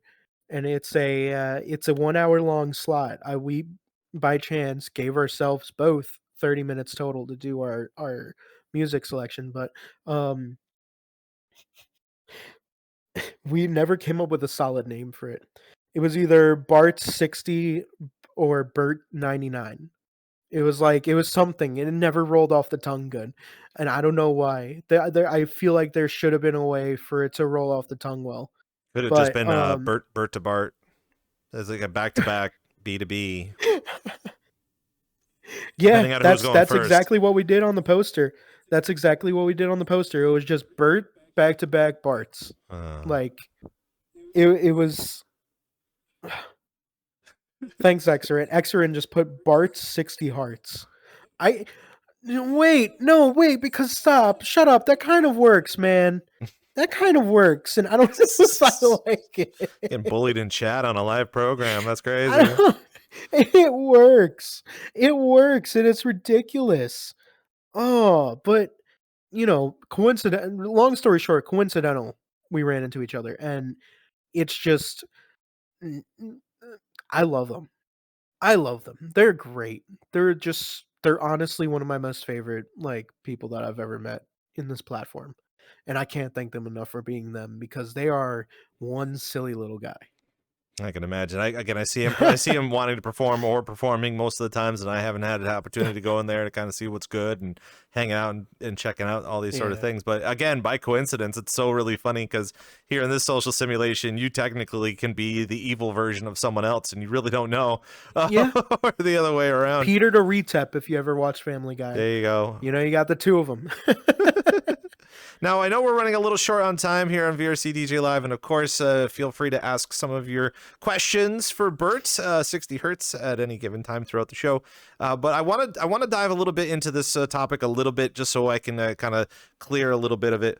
But obviously, we want to get into some of your producing music and your album and your EP and stuff like that. But we were kind of going a little bit about how the hard music scene, you want to kind of shed a little bit of a better light on it, especially because of the nicheness. I did write down that some of the music is edgy, and kind of getting an idea of the people within the scene that either are too scared to come in to explore, or they're confident enough to come in, but they also believe that they are really edgy. I also wrote down the term misunderstood. I didn't want to claim the music as, Mom, it's a phase, you don't understand me. But at the same time, I don't know, for some people like myself that I'll sit and listen to the music, but I'm not a huge fan of the music. I will just go ahead and say that on record. But of course, it's not everybody's cup of tea, and I can confidently say that. So kind of leaning into that role and getting a better understanding of, especially for some of the people that are in VRChat in general, looking for their tribe, and they're looking for the next group that they want to hang out with. What are your thoughts a little bit about that, and how something we can kind of clear the air to kind of make it a space that everybody can come and join in, regardless if they're edgy or not? Of course. So, funny enough, Andy was just saying, the common rumor I hear is that you have to be on drugs to like it. And it's super funny because somebody can correct me if I'm wrong. I'm not too familiar on the whole culture behind the gabber culture, early gabber culture. But if I remember correctly, it was all a group just of people wanting to be different. These guys were outliers. They called them, they were chabbers, they call them. And they would shave their heads, they'd wear tracksuits, and these guys, they're going crazy. They're fucking, they're hacking, and this is their kind of music. It was all basically revolved into that big culture, but it's people don't understand, I'm not edgy. You could look at me. If you ever saw me IRL or in VR, I'm a normal guy. Little bit on the crazy side, yes, I would like to say, but realistically, I'm just a normal guy. I have a job like everybody. I have a day job. I come here, I make music, and I party. I just live a normal day-to-day life. I would be the last person to consider myself edgy. A lot of people like to kind of get that misconception because the music sounds too harsh. Um, which I could feel like people would get that from, you everybody has the same views on that kind of music no matter what. People I can imagine people have the same perspective on breakcore or mashcore, Um there's music brings a lot of stereotypes to it, and just to be quite honest with you, we're just normal people who just happen to like distorted kicks. um, and whether the viewer that's watching this VOD or whoever's in chat right now want to take my word for it or not, you can ask pretty much anybody who's in the hard dance scene, like, would you consider yourself edgy? And maybe there's a few people, like outliers, who feel like this is how they have to act, but realistically, you could be yourself. I've been myself the entire time I've been in the scene, and I was never asked to change once. I mean, we're very opening, we're very loving. This is our space. We're open to new people in our space. That's what we want. We're just kind of one big hardcore family, if you want to put it that way. It's just You know? something to So kind of really start thinking about. And I know for me and my musical journey, but and obviously this isn't about my show, but it's the fact that it exists. You could definitely look it up. When I started learning a little bit more about heavy metal and regular, just aggressive rock and stuff like that, even the young Rob Roman learning a little bit about that, I was still hesitant. And I know we were idly talking about of this, and I course. know people in chat are going to absolutely love this conversation. But Bert and I had this discussion on Monday about the fact that the first time you went into Hot Topic, and we always bring that up. Obviously, Hot Topic has changed now, so that it doesn't have any weight to it. But like kind of Hot Topic back in the day, you kind of had to have those moments in your brain to thinking like, is this me? Is this something that I can get into? And is this something that I can continue on as a lifestyle?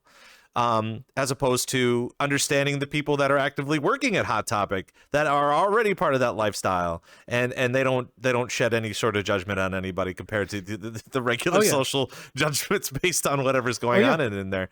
And I want to try to refer back to the interview that I forgot what year it was or who did the interview. Someone sat down with Slayer and asked them their opinions based on how people they're like, oh, what is your take on everyone's saying that you're worshiping the devil and it's non-Christian and stuff like that, and they're just like, I don't know what you're talking about.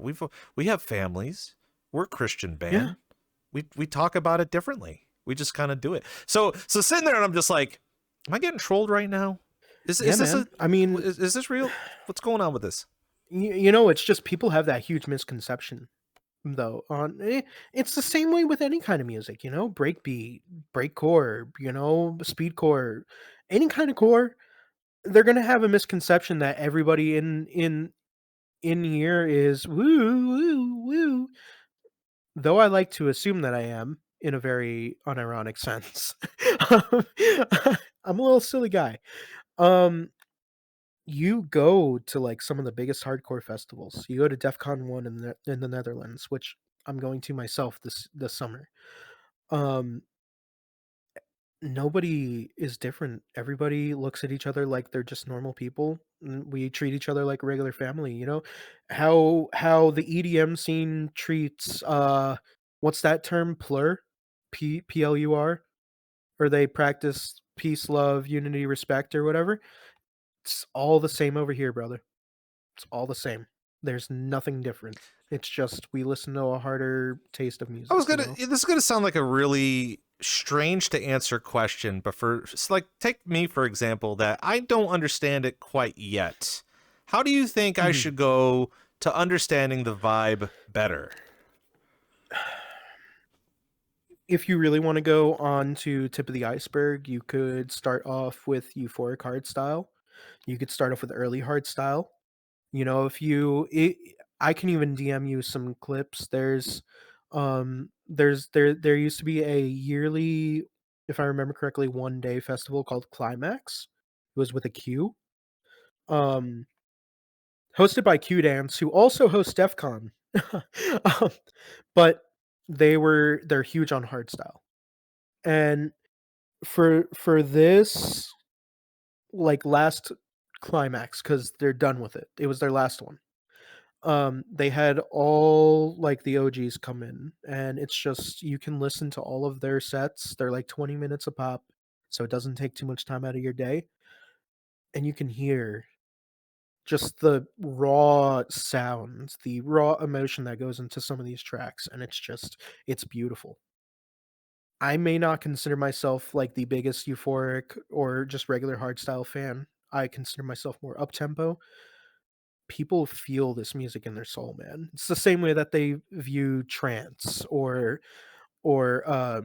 techno or any of these music genres. Ambient listeners, for crying out loud. These guys hear a note change in the next 8 minutes and they're like, "Oh, that's beautiful."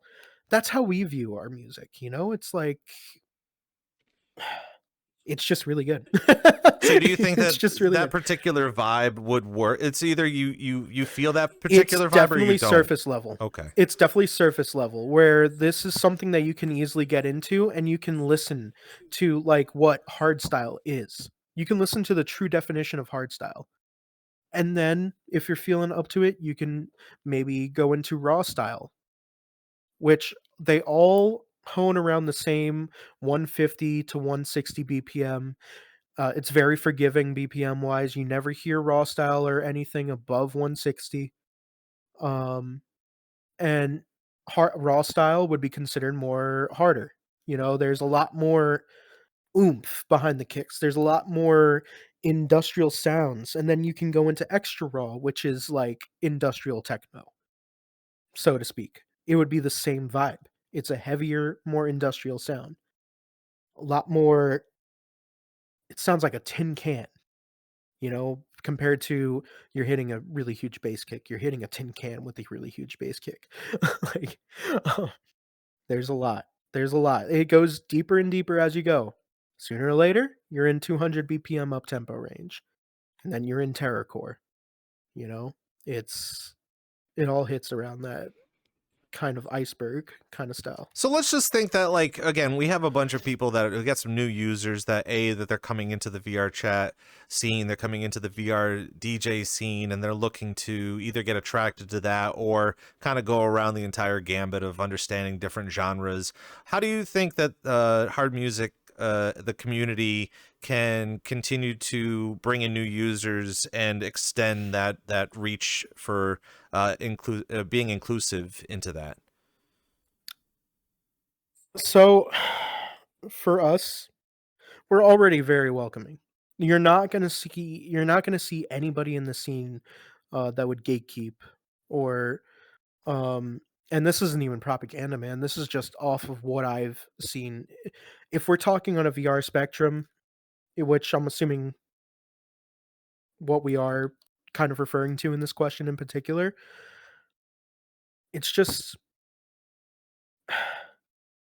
I wish that a lot of the people, mostly in NA, because EU already has it, JP already has it.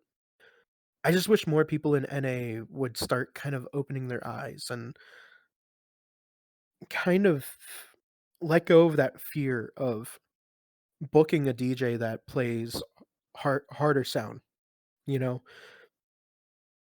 it's definitely one thing that I've struggled with at one point when becoming a DJ in VR chat is finding bookings because everybody was so scared to book a hardcore DJ. I didn't have a place of solitude until half formed, and I and Days Are Open let me in with open arms because it was a hard dance oriented venue.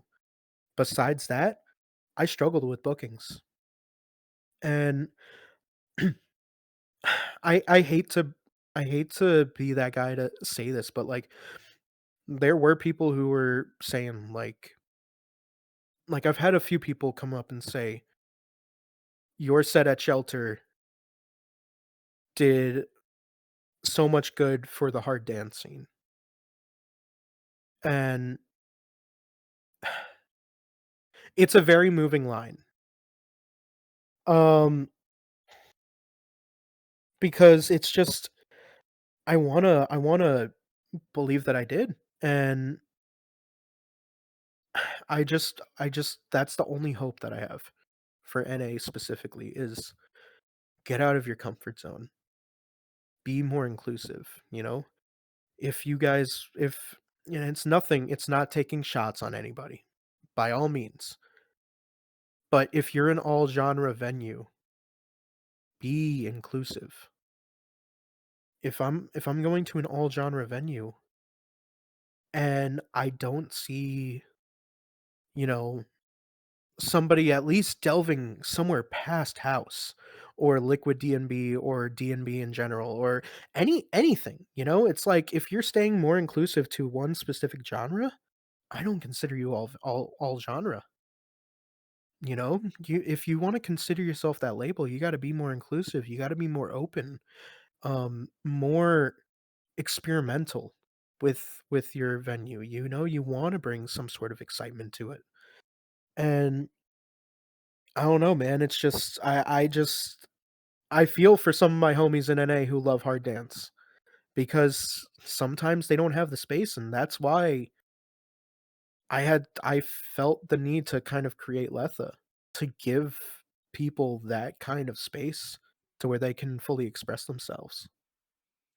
Do you find that 2025 is gonna kind of ring true to bringing in more people to kind of feed into your passions and this things that all the things that you do want to bring light to? For example, all inclusivity when it comes to this type of music. Are we going to see a lot more of that, especially within our community? And how are we gonna rectify that? Oh, I would hope so. I would hope so. Um, I want to be a part of that kind of movement that introduces hard dance more into a lot of these other venues. You know, I've had plans for collabs with a lot of these places who are either experimental on genres or they'll probably host a hardcore night once in a while here and there. It's all about spreading the awareness that we exist. That I know a lot of people know that we exist. They've seen me at Shelter, they've seen me at Dieselworks, you know? They know what I'm about. But just to make it more inclusive, to make it more welcoming into the scene, it's just I want to be there to help with that. And it's like I'm willing to even collab with, let's say, a techno venue. And then it's like, how about this? You have three of your DJs spin techno. It could be hard, it could be regular techno. And then I'll have three hard dance DJs, you know, maybe hard style. If you want to limit it to hard style, I'll keep it hard style. I know a lot of hard style DJs. If you want UK hardcore, I'll get some UK hardcore. You know, it's all it all just comes down to like again, what I said before, going out of your comfort zone. That's the only way to be more inclusive in this scene is expanding your kind of portfolio and welcoming those genres that want to be heard and that want to express themselves. Fun to have programs like VRC DJ Live, in my opinion, not just completely sit here and gloat, but it's just like you kind of put the music to the man or the woman, the person, the DJ who's performing that, and instantly you're just like, oh, they're devil worshippers, oh, blah blah blah. And I would only assume, again, people know who Bert60Hz really is to that point where they're just like a little confused to being like, but you just showcase that. Just Yeah, other, you just made my ears bleed. yeah, there's man. other How things come going you're on. so nice. Yeah, what the you hell, know? man? That's crazy. How come you say you love kitty cats and you're a fan of Hamtaro? Isn't like like how come you play such ear piercing music? Oh, it's because it gets my brain tickling. Yeah. Like that's why I can't describe it any other way. Yeah, remember Fun? My brain tickles. I, Don't go and tickle the brain. Yeah, that don't. We're not putting that on record either. I know those VRChat people are weird sometimes, but I mean, unless he's into it. I mean, $20 is $20, but okay. Anyway, but anyway, I mean, but you're right though. I mean, you're definitely right because again, with the style of the music and sometimes the visuals are a little misleading too. But people really need to kind of get to see the man or woman behind the machine and kind of get a better understanding of how that goes. And again, fortunately for us, we have that opportunity to showcase that, and not only through VRC DJ Live, but to be able to bring you on and explain it. Not really showcase being like, oh, Bert's not such a bad guy, but more of just a matter of we get to know what your feelings are about it and what your true feelings are about the community. And again, your passions and the passions for the hard music scene are very noted. They're very real. And I think a lot of people want more people like you guys within the community to be able to share and showcase that love and style. Exactly. Exactly. I mean, it's just I just love it too much, man. What can I say? Now, I'd hate to make a complete U-turn here and just go back to, well, you just have an EP called Welcome to Hell, but The irony, I just right? kind of The irony in it. want to go down that a little bit short because we do have a couple more minutes here on the program. But Yeah. I wanted to shift into Oh, that yeah. because obviously that is a really big deal, and I know you have a lot of music and a lot of different things, different sounds up on Spotify. But again, releasing this in September, talk to us a little bit about your passions with Welcome to Hell. So, Welcome to Hell was kind of it was kind of foreshadowed to when I made my appearance on Garage 30 Radio, hosted by Blackout Boy. Love Blackout Boy to death. Awesome person, great host. Not trying to shill, but it's awesome, and it's also another good form of exposure for VR DJs, just like you're doing here, Rob. Now, um, I did put in my bio that I was planning on releasing an uptempo EP, and that would be quote unquote my debut.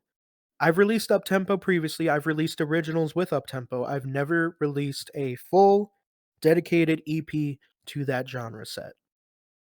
This was my first time. This was my time to kind of push my limits and show people what I'm capable of in terms of like my track sets and everything. Um the the EP in total took about 5 months to produce. Um, and it's not even because of me being a perfectionist or anything. I just care more about quality over quantity. Um, and with quality, it takes time. It's not something that I can do overnight. If I wanted to release something overnight, I make an edit, but I'm not. I wanted to truly express myself in a way that I can show people this is what I'm about. Again, like I said, you know, Welcome to Hell, dark theme. I wanted to kind of keep that vibe going, but sometimes I'm not a very thematic guy. I'm all for themey things and keeping stuff to that exact theme. The name is good enough for me. On my track sets, I had Infinity as track 2, which was a hard techno track, turned up tempo, 180 BPM or 190. It was one or the other, I can't remember.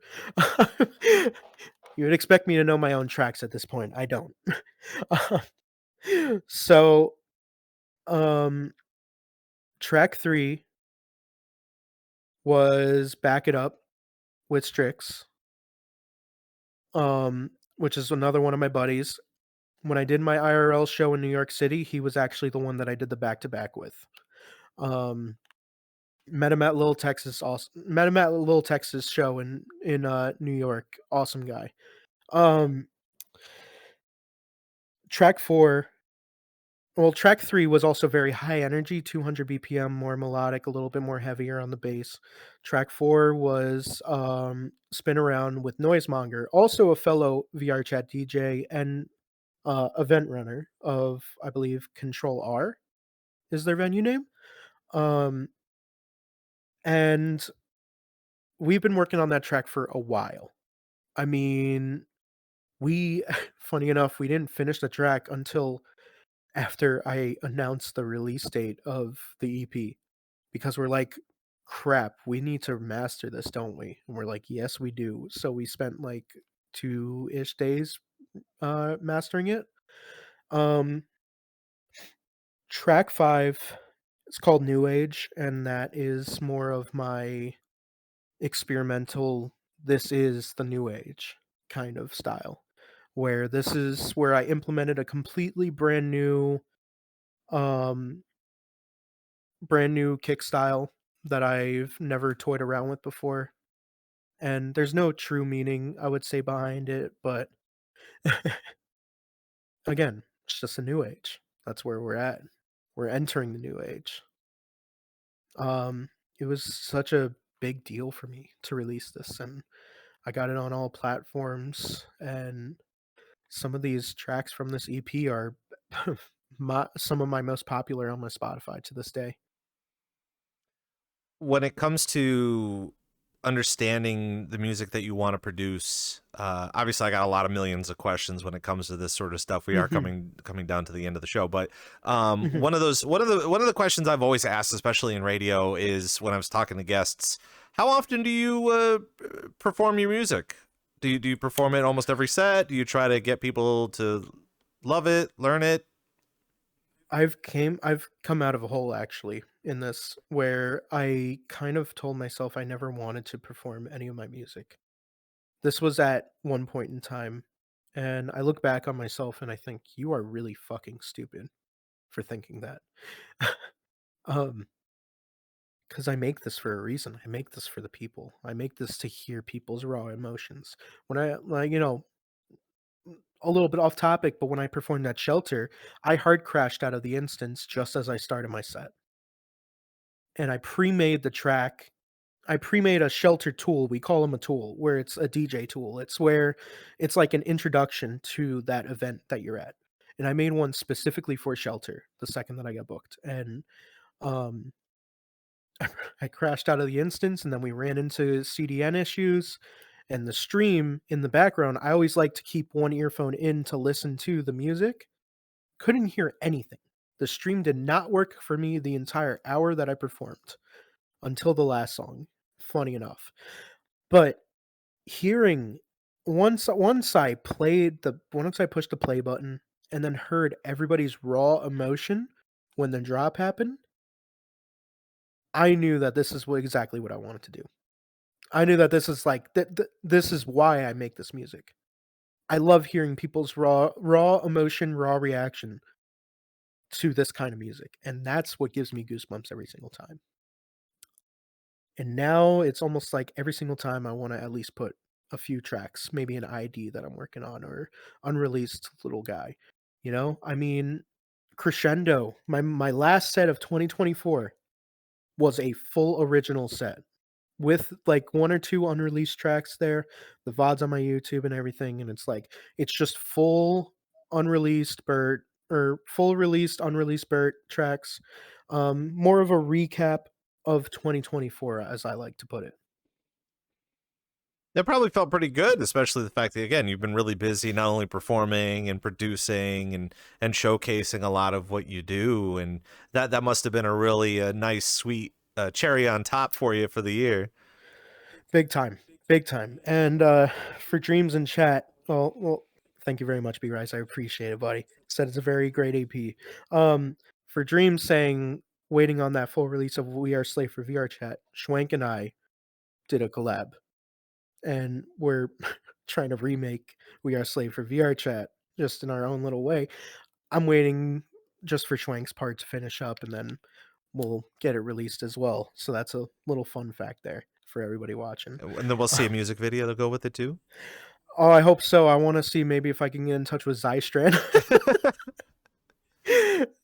See if I can get in touch with Zystrand, see what's up with I that. mean, But not for nothing it would too. be I mean, those cool. music people that are doing cinematography in this game they're next level when it comes to making It stuff. is very true, very true, very true. Um, the last few minutes, I don't know if there was anything else that you wanted to touch up on I kind of want to as just well. loosely talk a little bit about your writing process, especially because, again, when you hear people, when they make stuff, obviously you were saying you do a lot with Fruity Loops. Um, and for those people that are understanding how to even get into making music through DAWs or having a specific concept, for an example. For me, not really understanding the genre, all I keep seeing is like death and devil and hell. And so does it start as a dream? Does it start as a concept? Does it start as an idea? How does that go? So my music always starts off kind of on a blank template, and I'll figure out what kind of key I want to make the song in. Once I figure out the general key set that I want, let's say I want an F minor or an F major or E or D. I have a natural scale set because I'm not good at chord progression. But having that template that's just kind of there, overlapping on where I place my MIDI notes. That's where I kind of get my ideas from. Seeing that blank template, I can mess with chords, I can mess with a pluck rhythm. That's how I made New Age. Now, New Age has a very intricate like pattern where it's like and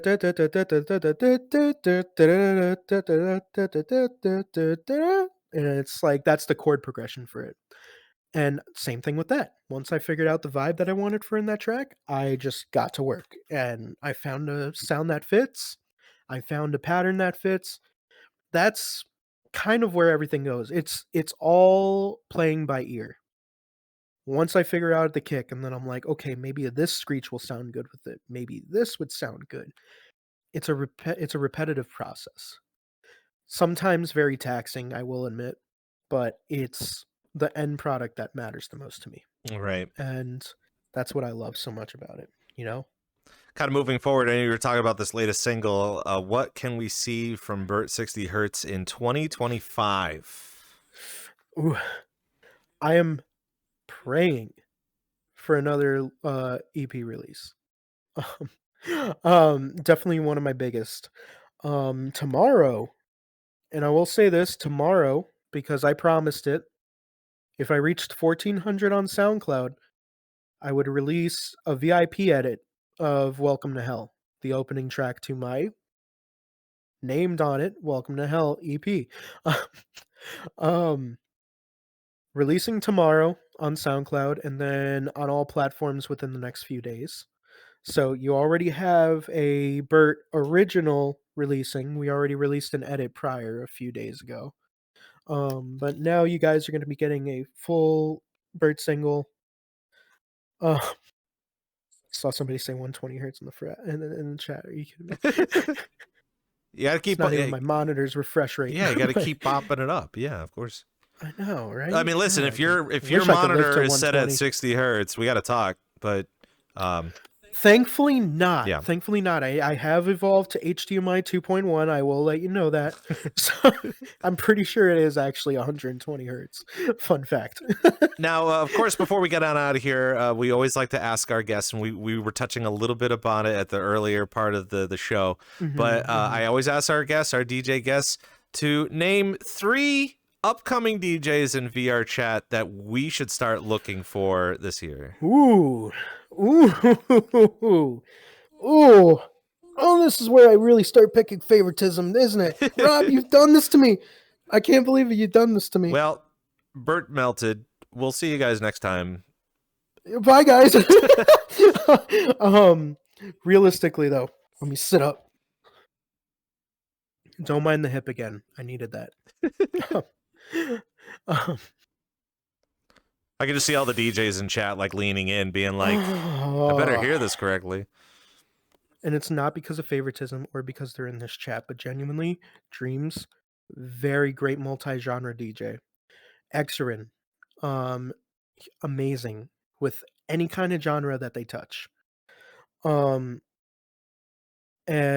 honestly, he's been in the... Does it count if they've been in the game for a while, but they've been quite inactive? I guess once a VRChat DJ, always a VRChat DJ? Gotcha. Daisuke Strike. Amazing hard groove. Some of the best hard groove that I've ever heard in VRChat. Definitely. 100%, hands down. I've heard really good hard groove sets. And I've also heard Daisuke's hard groove sets. That's the best way that I could put it. Very amazing. But I can go on for hours and name who I feel are some of the best upcoming. Everybody that I hear is great. I've never once heard a bad VR DJ. Based off of where I've been, at least. It's always... I could even go off of the rails and just say for off genre, like Abaddon's great, you know? I've heard like Woodgraves, like all of these DJs, man, like they're all so talented in their own respective ways. But it's so important for us to understand, especially because, maybe we are looking for some new upcoming talent or someone that we haven't heard before. And then if we see him on the timeline, or if we see him just out and about or something, at least we'll get or we have the internet. We can look up everybody up on the internet. And I think that's always a really good option for us too. Before you guys can even go off of my following list on like Blue Sky, and you could see all the DJs that I follow. And when I kid you not, every single one of these guys is so talented. That's what never heard a bad set. That's kind of where we were going to be heading off to here on VRC DJ Live. Is where can we find Bert60Hz on the internet? Everywhere, baby. Seriously though, SoundCloud, Bert60Hz on the handle. It's just little soundcloud.com/Bert60Hz. Blue Sky, Bert60Hz. Twitter, Bert60Hz. YouTube. You get the idea. Everything is Bert60Hz, baby. That's it. Hold on. Let me get a little. Print it. Put it on a shirt. I want a mug. I should have used the VRC print. just have you like this. That would go so well. We'll take one after. Yeah, that would be good. That'd be so good for some of your sets, that's for sure. But we'll take one after. Bert, thank you so much for coming to a VRC DJ Live. Obviously, we want to have you back on the program, and hope you had a really good time here. Thank you, man. Can I say one more thing? Sure. We haven't touched up on this, but I'll brush over it lightly. Do not, and I mean do not, take shit from people. All I will say, and the only thing I will say, Rob, is if you feel like you're being used, know those signs. Do not let it happen to you. Know your worth. Don't take shit from people. People can sometimes suck, but just know that you're above everybody. Be yourself, only you. I love every single one of you. Have a good night. Thank you so much, Rob Roman. Much appreciated. What I always say is that what makes you happy. Ice cream makes me happy. Going out and smelling the air, touching grass makes me happy. I think people forget that there are things that make them happy because they're so focused on other things. So they need to so focused on appeasing others, Rob. Yeah, remember when you used to take a drive and you would listen to your favorite music? Because guess what's your favorite music? Whoa. Exactly. Crazy. Exactly. Bert's only lesson of the day before we head out: do not let people enable you. Just know your worth. There you go. And that's all I will say. People can kind of connect the dots on what I'm referring to, but that's the only thing I will say on today's show. Rob, thank you so much for having me. I appreciate it greatly. Absolutely. And of course, if you ever get an opportunity to check out Bert60Hz here on VRC VRChat, please go check him out and show our friends some love and attention.